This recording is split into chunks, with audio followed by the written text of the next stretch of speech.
As the modern seafaring traveler glides towards the Mediterranean shore, the dark sea brightens to become a sparkling turquoise pool. Ancient rocks line the coast and glisten in the sun, remnants of great civilizations that once flourished here.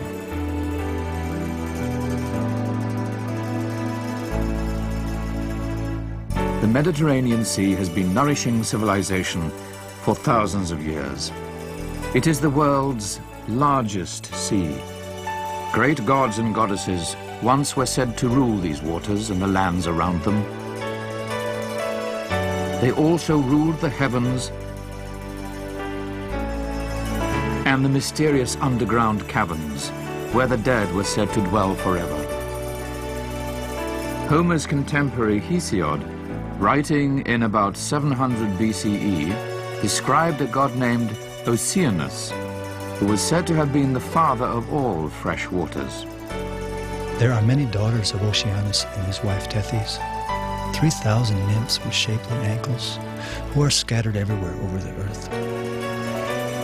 Among these children of Oceanus were the Nile, Tigris, and Euphrates rivers. These rivers in turn were the locations of history's earliest civilizations. Long before these civilizations developed some 40,000 years ago, the human species became fully developed and began to practice rites of passage, apparently to serve a basic human need for ritual activity. Their artwork reflected frequent indulgence in ritual.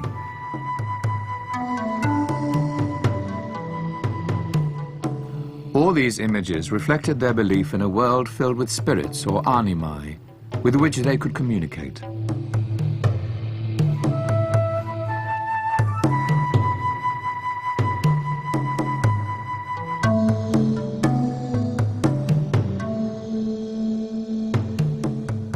Through worship and sacrifice, these people strived to appease these animistic spirits so that they would ensure fertility, luck, prosperity, and survival.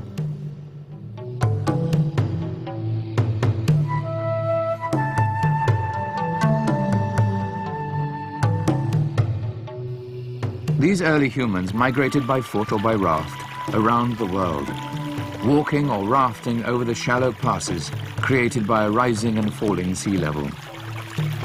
This changing sea level was caused by the beginning and ending of various ice ages over tens of thousands of years.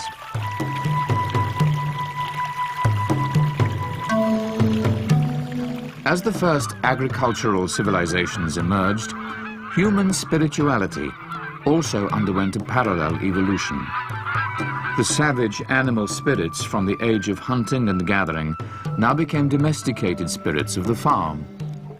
Neolithic farmers mostly worshipped the largest and most powerful of domesticated land animals, the bull. The bull became the chief male deity. Neolithic humans also worshipped a fertility goddess.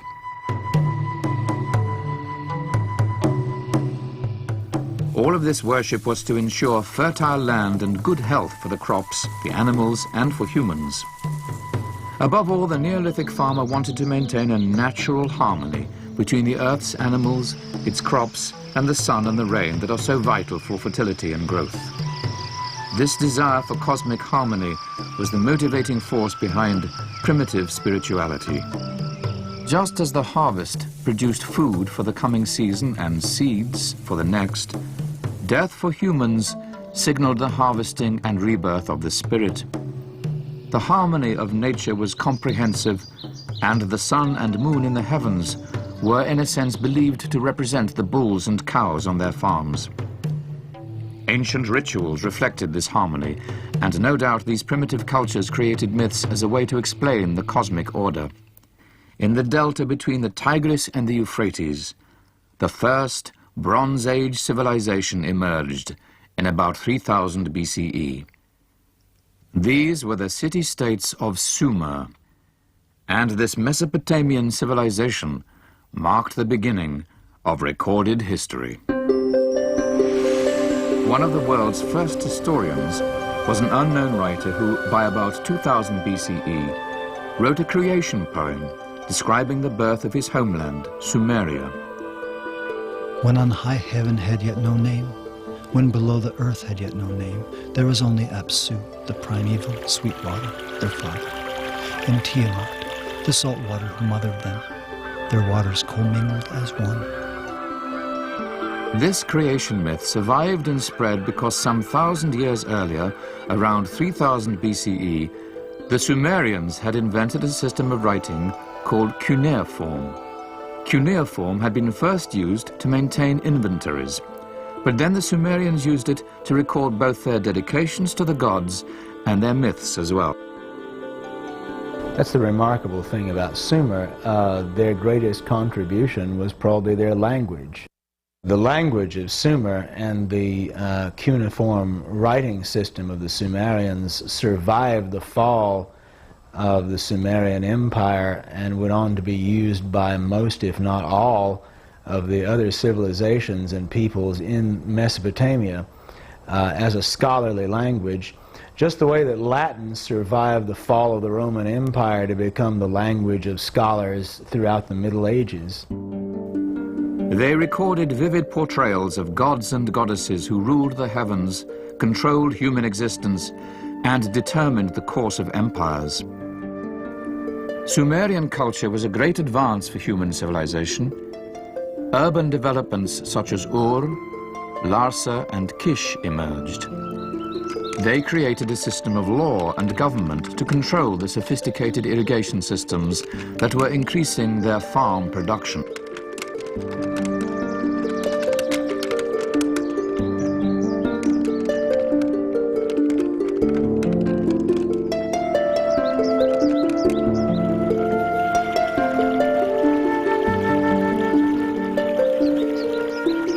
Cities became the economic, political, and religious centers of Sumerian culture.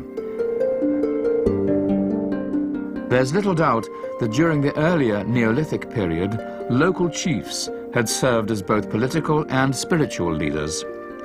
Now, in the Bronze Age, the chiefs were powerful priest-kings in charge not only of aggressive armies, but also of complex economies and large populations. These kings often assumed priestly functions in the cities they conquered. They served the gods, and the gods in turn were believed to serve the kings. Sumer was made up really of a collection of city-states, and each one of these city-states was ruled by a specific god or goddess. For example, the patron god of the city of Sippar would have been the god Utu, who was a sun god. The god of the city of Eridu was the god Enki, who was a god of wisdom. He was also the god of the waters. The god of the city Ur was the god Nana, who was associated with the moon. The great city-state of Uruk was ruled by its matron deity Inanna, the great goddess who was called the Queen of Heaven and Earth. At the end of the day, the radiant star, the great light that fills the sky, the Lady of the Evening appears in the heavens. The people in all the lands lift their eyes to her. Holy Inanna, the Lady of the Evening, makes them hurry to their sleeping places. The living creatures and the numerous people of Sumer kneel before her. There is great joy in Sumer. The young man makes love with his beloved. The Lady of the Evening is radiant on the horizon. In time, the Sumerians yielded power in Mesopotamia to a neighboring people in the west called Semites. From the moment the Semites emerged on the eastern shore of the Mediterranean basin, their mythology and religion influenced the world. Ultimately, that influence would give rise to Judaism, Christianity, and Islam. A Semitic king named Sargon, along with his grandson Naram-Sin, founded the first Semitic dynasty in about 2300 BCE. The successor to Sargon and Naram-Sin was a Semite ruler called Hammurabi, who lived in the 18th century BCE. Hammurabi governed what would come to be the best known and the most influential Semitic city, in the 2nd millennium BCE, Babylon. The magnificent city of Babylon was located on the banks of the Euphrates River. Hammurabi's famed code of law made it a model of civil administration. And it was a very complex law, a law that dealt with many kinds of issues, a lot of commercial issues. It involved what we might describe as the law of retaliation, that is, an eye for an eye and a tooth for a tooth, which sounds a bit harsh when you think about it at first, but if you think about it a little bit more, it's probably less harsh than it sounds. If someone were to poke your eye out, or worse, perhaps your child's eye, your inclination would be to do much more than retaliate by poking out the eye. But the law says, you shall do no more than an eye for an eye or a tooth for a tooth. The city also served as the religious center for hundreds of years, conducting a splendid New Year's festival to celebrate the great god Marduk. Archaeologists have found many of the cuneiform tablets on which Babylonian scribes recorded their great mythological epics. Among the most fascinating of these epics is an ancient account of the myth of Gilgamesh. Of course, at the beginning of the story, we get a description of Gilgamesh, and the epic describes him as 2/3 god and 1/3 human, whereas Enkidu, the monster sent by the gods to kill Gilgamesh, is described as part animal and part human. And it's really a story of the two of them growing human together. The part that I find most moving is when Enkidu approaches the city of Uruk, and Gilgamesh goes out to confront him just outside the walls of the city. The two of them become involved in an incredibly violent battle, and they fight to the point of exhaustion. And they recognize that each is as strong as the other. And then all of a sudden, Gilgamesh leans on the shoulder of Enkidu and looks into his eye and sees himself, just as Enkidu looks into Gilgamesh's eye and sees himself in Gilgamesh. And the two of them became friends. Their temple was a towering ziggurat adorned with cypress wood, inlaid stones, and frescoed plaster. Archaeologists believe this building was probably about 15 stories high, an extraordinary height for the ancient Near East. Hebrew scriptures would later refer to this ziggurat as the Tower of Babel. And that particular ziggurat, the Tower of Babel, was probably built in the 6th century BC, so we have a long period of time when that style of architecture persisted. They looked vaguely like the pyramids of ancient Egypt, but their purpose was totally different. The pyramids in ancient Egypt were burial monuments for the kings of Egypt, whereas the ziggurats were high places, literally high places, where people could get closer to the gods for the purpose of communicating with the gods. Precious little remains of Babylon's mud brick foundations. 4,000 years of flooding and erosion have erased most traces of the city.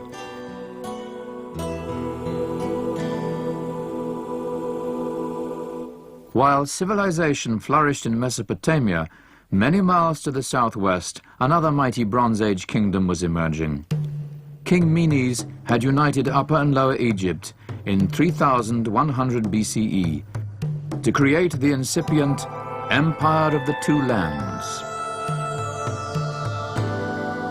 Throughout many Egyptian dynasties, the militant pharaohs spent a great deal of effort and money to consolidate their conquests, their control of trade routes, and their overall extended influence, all supposedly to honor Egypt's nationally recognized divinities. Each city was its own religious center, and each propagated its own creation myth.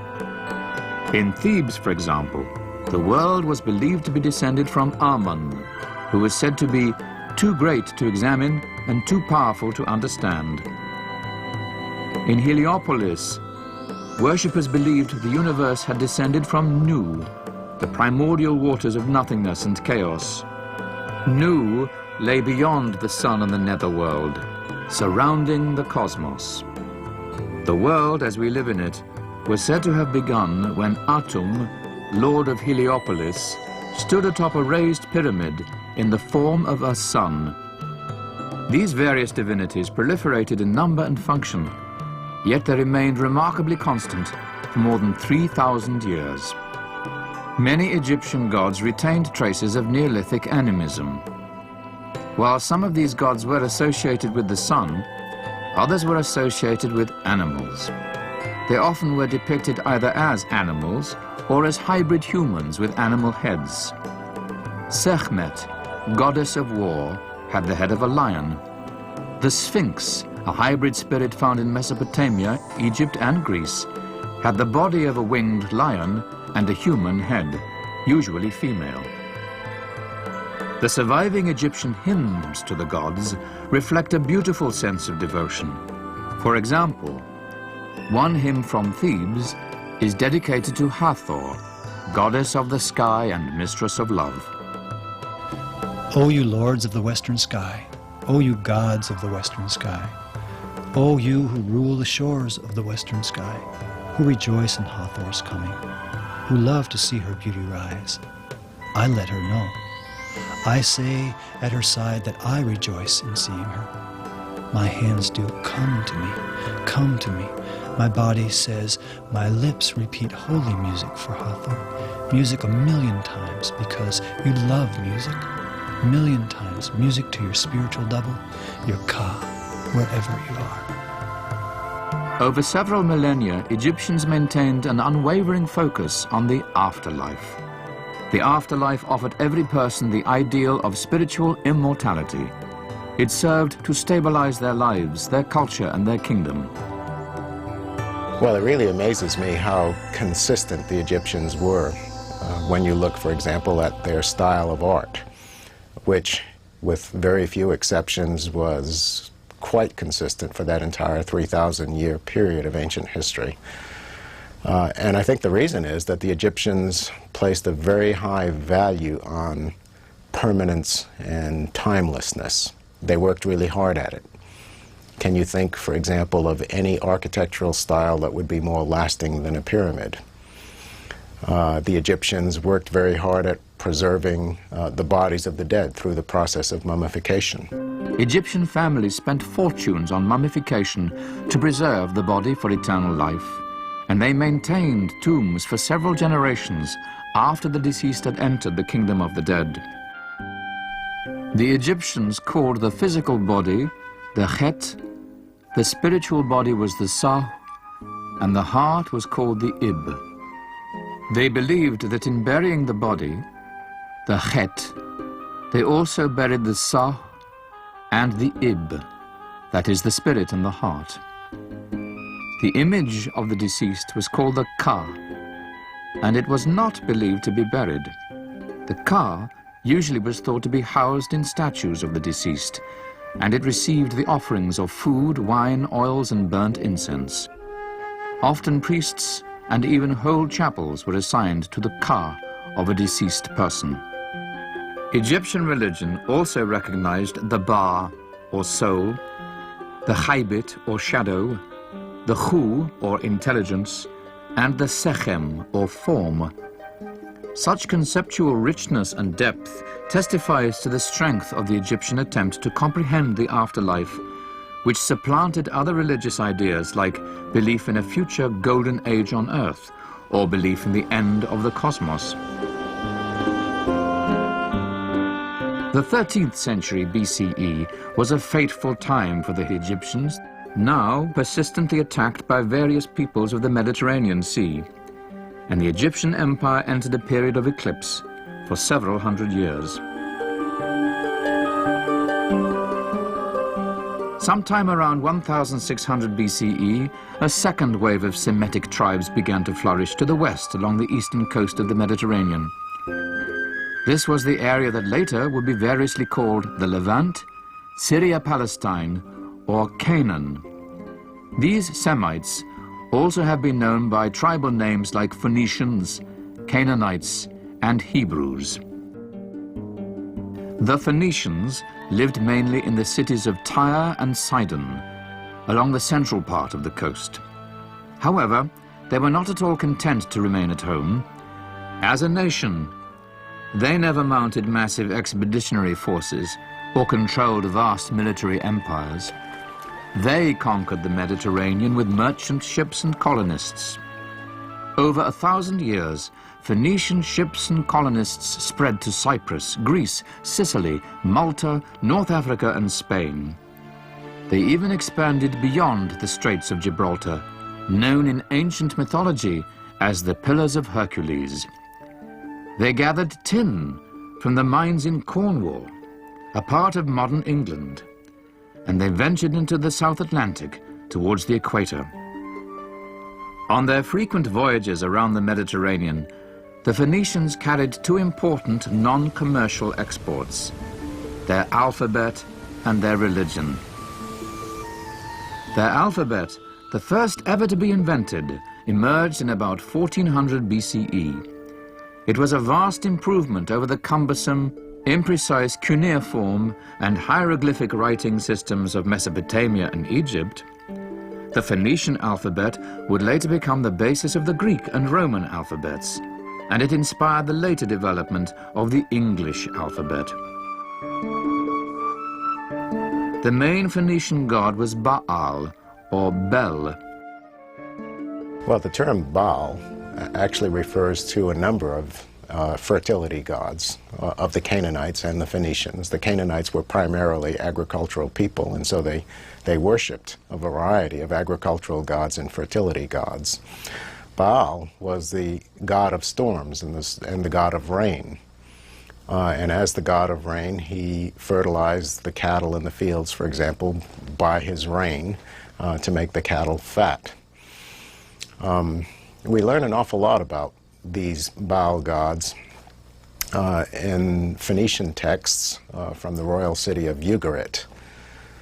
And these texts give us an image of Baal, which almost ironically portray him in having some of the same characteristics as the God of the Bible. For example, being the god of the storms, Baal rides on clouds, just like Psalm 104 tells us that the God of the Bible rides on clouds and on the wind.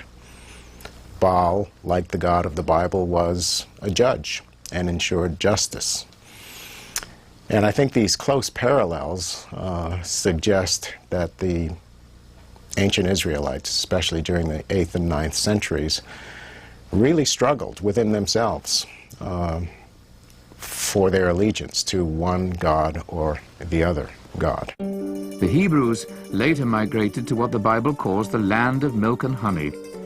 This is the area known as Canaan, Palestine, and since 1948, Israel.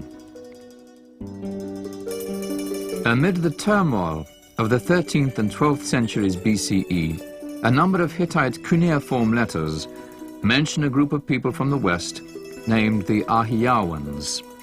The Egyptians called them Ekwesh, and Homer called them Achaeans. History calls them Greeks. The Greeks show up in Greece in about 1600 BC. We distinguish them from their predecessors in Greece because they speak Greek, which their predecessors didn't, and they worship the Greek gods and goddesses, the folks we come to call Zeus and Hera and Athena and the rest. They're in Greece, established themselves about 1600, and then over the course of the next couple of hundred years become very powerful and very wealthy.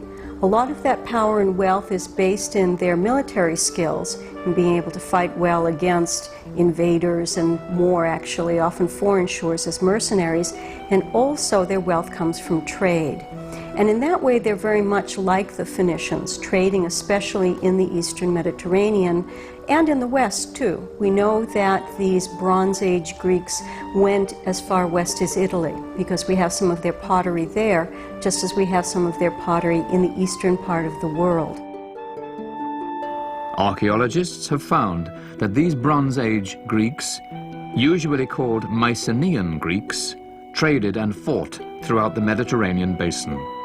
They flourished between 1600 and 1200 BCE, bringing their riches and plunder back to the citadels at Mycenae, Tiryns, Thebes, Orchomenos, and Pylos. The Mycenaean Greeks sometimes hired themselves out as overseas mercenaries. On one such adventure, they saw the great tombs of Egypt. They witnessed Egypt's mystical rites for preparing the deceased for the afterlife. Impressed by this ritual, the Mycenaean Greeks adapted their own beliefs.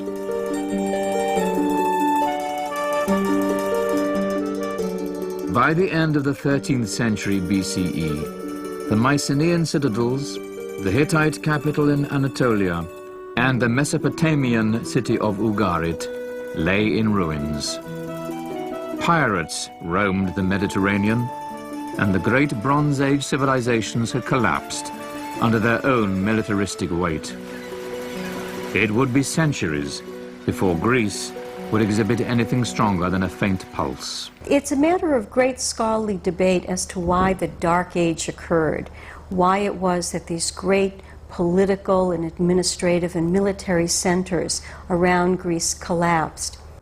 One scholar by the name of Robert Drews has suggested that in fact it was the lower classes, the working men, the folks who served in the second ranks of the army, who became very powerful and were able to overtake these communities, take over the citadels and fortified places from the folks who had previously been rulers. And as a result of that upheaval, which Drews believe is universal throughout the Eastern Mediterranean, we find the crashing down, almost literally in the case of some of these communities, but figuratively in the case of others, this culture of the Late Bronze Age. And much of what was part of that culture, these large fortified citadels, these centralized governments, these archives and storage rooms, needed behind them vast numbers of workers and writing too, to keep records of these things. And once all of those things were gone, the need for writing disappeared. And so we get literally a dark age in which there is no account, no written account of what happened. The Greeks suffered terribly after Mycenaean civilization collapsed near the end of the Bronze Age. They abandoned the cities in droves, returning to small farm plots or sailing the seas in search of a livelihood. Greece lost as much as 90% of its population. Survivors lived in poverty and ignorance. Small pockets of Greek culture remained alive both in Athens and across the Aegean Sea, in communities along the Ionian coast of Anatolia. Here the Greeks preserved the memory of the glorious Bronze Age by formulating the epic stories of the Iliad and the Odyssey. By 800 BCE, Greece's population began to grow again. Her sailors began trading with the Phoenicians. They learned the Phoenician alphabet and returned home to spread their newfound knowledge. Greek culture began to flourish, producing an era known as the Geometric Age. That is the 9th and 8th centuries BCE, a time characterized by sculpture and vase painting decorated with geometric lines and curves that represented both abstract and human forms. The Greeks began using the Phoenician alphabet to record poems dedicated to the gods. Eventually, they would write the great heroic epics, including those attributed to Homer.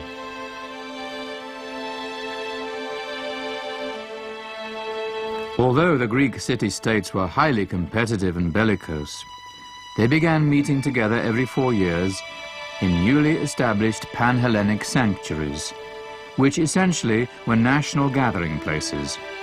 Here the Greeks honored their gods by competing against one another in athletic and poetic contests. They also sang hymns of praise to the gods. Sing to me, O Muse, of the works of golden Aphrodite, who stirs sweet longings in gods and subdues the races of mortal men, as well as the birds from the sky and all the beasts that are nurtured in their multitudes on both land and sea. Both Hesiod and Homer used their typically keen Greek intellects to modify and enhance age-old epic stories, which had been orally transmitted since the Bronze Age. The Iliad and Odyssey cannot be underestimated in any way for the influence they played in Greek culture. It was from the pages of Homer, from the Iliad and the Odyssey, that later poets drew characters and situations for their poems and for their dramatic plays. It's from Homer, too, that vase painters and sculptors drew scenes and characters for what they created, so that many of the vases, for instance, painted in Athens in the 6th and 5th centuries BC, draw from Homer the characters of the great heroes, Odysseus and Theseus and Heracles and Achilles, many of whom are celebrated and sung about in Homer's poems. While Homer sang tales of the Trojan War, Hesiod sang songs of the world's creation. Homer and Hesiod thus preserved the religious traditions of the Bronze Age by restating them in terms that reflected the intellectual advancements of their own era. Indigenous Greek divinities included Hera, the fertility goddess of marriage and childbirth, who was worshipped in the fertile agricultural plain of Argos. There was Demeter, the goddess of agriculture, who ruled the annual crop cycles of life and death. And Artemis, the goddess most like Mother Nature, was worshipped at Delos and at Ephesus in Anatolia. Among the Greek divinities derived from foreign sources were Apollo from the north, Aphrodite, based on Ishtar from the east, and the storm god Zeus, derived from Indo-European culture in general.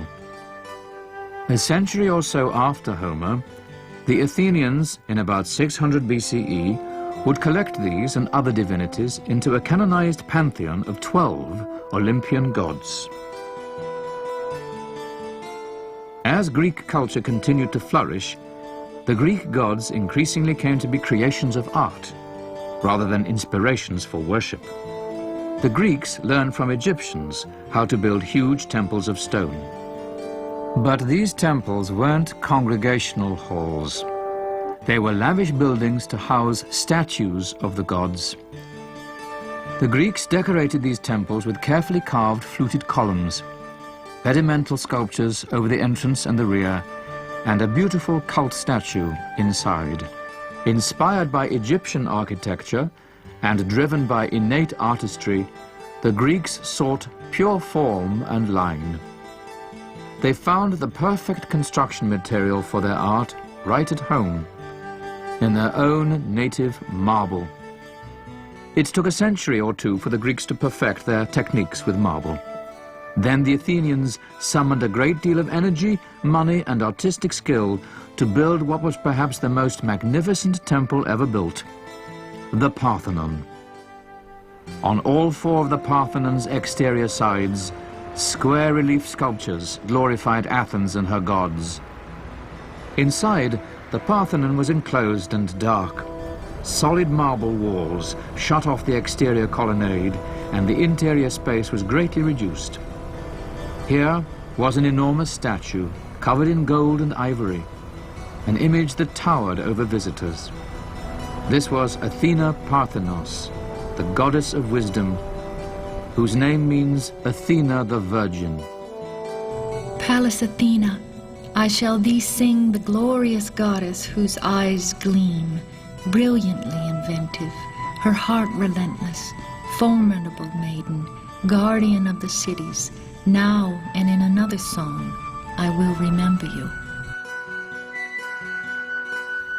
The Parthenon was dedicated as a temple, though it glorified the human race through human artistry. Homer had portrayed the gods as immediate and accessible beings, walking and talking on the battlefield of Troy. For every important human action, there was a parallel divine action. But these gods no longer satisfied the needs of democratized Athenian life. By and large, Greeks began to look for answers not from the gods, but from philosophy.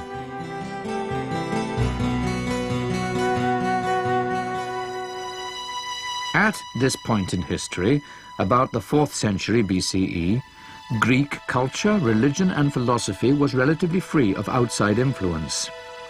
Then a neighbor from Macedonia to the north, Alexander the Great, invaded Greece and Persia. Alexander's father, Philip, was determined to raise his son to be a king. And so he provided the very best tutors that were available, including the famous Aristotle. So Alexander's education was a well-rounded one and included not only philosophy and poetry and music, but also politics and military tactics. He was an 18-year-old, charismatic general, and his success presented a serious challenge to the traditional Greek sense of theology. Egyptians recognized Alexander as their new pharaoh. Persians hailed him as their new king of kings. To these subservient peoples of the East, Alexander was God on earth, and he allowed them to worship him. But in one of the most notorious episodes of his brief but brilliant career, Alexander notified the Athenians that they also would have to worship him as a god. They refused. It is wrong to ignore the distinctions between men and gods. We should not make a man look bigger than he is by paying him excessive honor, or, at the same time, impiously to degrade the gods by putting them on the same level as men. Still, Alexander's divine ambition was to be the beginning of a long series of Eastern theological intrusions on the ancient Greco-Roman world. Alexander died in Babylon at the age of only 33. By then, the Greek civilizations of the Eastern Mediterranean had become quite cosmopolitan. More than a dozen cities named Alexandria dotted the Mediterranean and the Near East. Each boasted its own symbol of Greek culture, usually a theater or a stadium. The most important of these cities was in Egypt. Here, Alexander's successors established a new kind of temple dedicated to the arts and sciences. They called it a museion, or museum, because it was dedicated to the 9 muses, the goddesses of the arts. This temple to the Muses housed a library, one of the very first large-scale libraries that we know about from antiquity. In this library, there were many scholars at work, rather like modern graduate students and scholars, and they copied and studied and commented on ancient works of literature, including the poems of Homer and the poems that were written in the 5th century at the height of Athenian classical period. These scholars studied these works at the library in Alexandria. They cataloged them, they organized them, they wrote in the margins of the books. And this library came to be a great scholarly center. Yet another subculture was taking root in the peninsula we now know as Italy. The most successful of these Italic peoples were the Romans, who shared many cultural traits with their Indo-European cousins. They worshipped a powerful thunderbolt-throwing storm god. In the original Indo-European language, the name of this storm god was Diaus, while the Greek pronunciation was Zeus, and the Latin version was Yu. To the name Yu, the Romans then added their word for father, pater, to arrive at the name of their own storm god, Jupiter, or as we call him today, Jupiter. For its first few hundred years, from about 500 to 50 BCE, the Roman Republic defended and expanded its territories. The cultural similarities between the Greeks and Romans were reinforced when the Romans conquered Greece itself in 146 BCE. They drained Greece of its artwork, poetry, and thinkers, adapting it as much as possible to the Latin language and their Italic style. In many cases, they borrowed the gods and goddesses outright in their appearance, and in the case of Apollo, for instance, in name too. In other cases, they combined these gods and goddesses with local, native Italic deities. The Romans found local Italic equivalents for the 12 Greek Olympian gods. For example, the Roman god Neptune was equated with Poseidon, the god of the sea. Mercury, was associated with Hermes, the Greek god who led dead souls to Hades. Venus was equated with the Greek Aphrodite, goddess of love. At last love has come. I prayed to the muse and won. Venus dropped him in my arms, doing for me what she has promised. Let my joy be told. Let those who have none tell it in a story. We met. We are both worthy. The Roman Empire was a religious melting pot. Its huge size made for a wide range of influences. But you, Roman, must remember that you have to guide the nations by your authority. For this is to be your skill, to graft tradition into peace, to show mercy to the conquered, and to wage war until the haughty are brought low. Many cults and religions were assimilated into this patchwork. The Egyptian people continued to be much like their ancestors, who for millennia had worshipped their pharaohs as gods. Rome itself had a cult devoted to Augustus's adoptive father, Julius Caesar. Rome's cult of the emperor spread all over the empire within a few decades. But one group of worshippers stood out in its refusal to recognize this royal cult. This was a sect of Palestinian Jews who believed in a savior they called Christ. At first, Christianity was only one of many cults in the lands conquered by Rome. In the 4th century CE, Emperor Constantine issued the Edict of Milan, making Christianity an accepted religion of the Roman Empire. Later, it became the official religion of Rome. Yet many centuries after Christianity began this era of predominance, old pagan traditions still affected Christian iconography, as Greco-Roman mythical heroes were depicted in Judeo-Christian art. It would take centuries, but ultimately the ancient myths and religions of the Mediterranean yielded entirely to a new order. The three great Western religions of Christianity, Islam, and Judaism, each of them monotheistic, eventually would supplant the polytheistic religions and mythologies that had thrived in Greece, Rome, Egypt, and the lands of the Near East. Throughout ancient times and well beyond, myths were powerful ways of explaining the world.